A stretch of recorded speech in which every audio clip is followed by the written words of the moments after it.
শুরু করেন।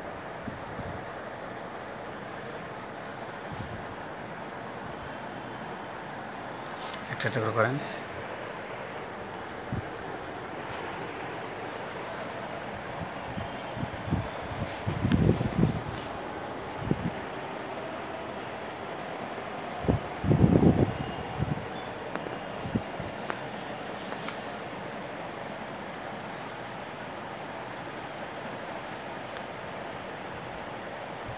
একটু দূরে ধরেন, আমাদের ধরেন স্যার, আমার কাছে ব্যাপার দিবে।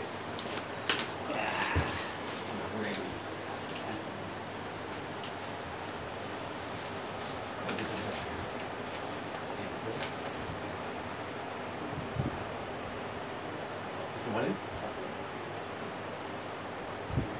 আমাদের এই অগ্রযাত্রা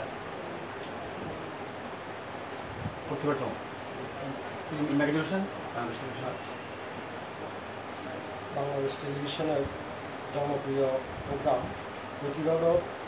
প্রতিবার চমক শীর্ষক এই অনুষ্ঠানটি বাংলাদেশে যারা প্রতিভাবান আছে, মেধাবী আছে, তাদেরকে বাংলাদেশ গড়ার কাজে একটা ব্যাপক ভূমিকা রাখবে। তাদেরকে এই কাজে সম্পৃক্ত করার মাধ্যমে আমরা আশা করি আমাদের মেধাবী তরুণেরা, ছাত্রছাত্রীরা এই বিষয়ে ব্যাপক ভূমিকা রাখবেন এবং আমাদের মেধার মূল্যায়নের মাধ্যমে আরও মেধা সৃষ্টি করতে সহায়তা হবে, যাতে করে দেশ গঠনে আমরা আগামী প্রজন্মকে আরও ভালোভাবে কাজে লাগাতে পারি, মেধা সৃষ্টি করতে পারি এবং বিশ্বে আমাদের মেধার মূল্যায়ন আরও বিকশিত হবে। এই প্রত্যাশা আমরা করি এই অনুষ্ঠানের মাধ্যমে।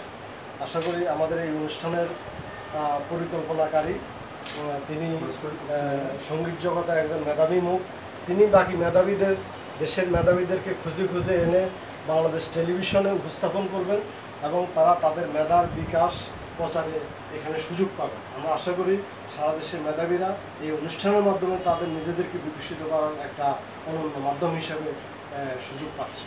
আমরা এই অনুষ্ঠানের সফলতা কামনা করি। ধন্যবাদ অনুষ্ঠানের এই পরিচালক। ধন্যবাদ আমার স্যারকে, শ্রদ্ধেয় স্যারকে, অনেক গরিব মানুষ এবং এই অপরাধ বিচারকরা শ্রদ্ধেয় এবং সৃষ্টিশীল সম্পাদক সাহেব।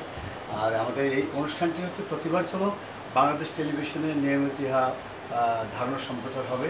আর আমরা আশা রাখি আমাদের এই অনুষ্ঠানের মাধ্যমে অগ্রজ, অনুজ, সুপ্ত প্রতিভাবান ছেলেমেয়েরা বিভিন্ন জেলা থেকে অংশগ্রহণ করে এখানে সুযোগ পাবে এবং তাদের মেধা প্রকাশ করার সুযোগ পাবে। আর ধন্যবাদ আমাদের স্যারকে, শ্রদ্ধেয় স্যারকে, আমাদের আজকে আমার এই অনুষ্ঠান সার্থকতার জন্য একটি প্রশংসাপত্র প্রদান করলেন, যাতে আমরা সুন্দরভাবে এই কাজটি এগিয়ে যেতে পারি। ধন্যবাদ আমাদের সকল দর্শক ভাই বোনদের, ধন্যবাদ আজকের এই পরিষদের এই সভাপতি ও সম্পাদক সাহেব, ধন্যবাদ।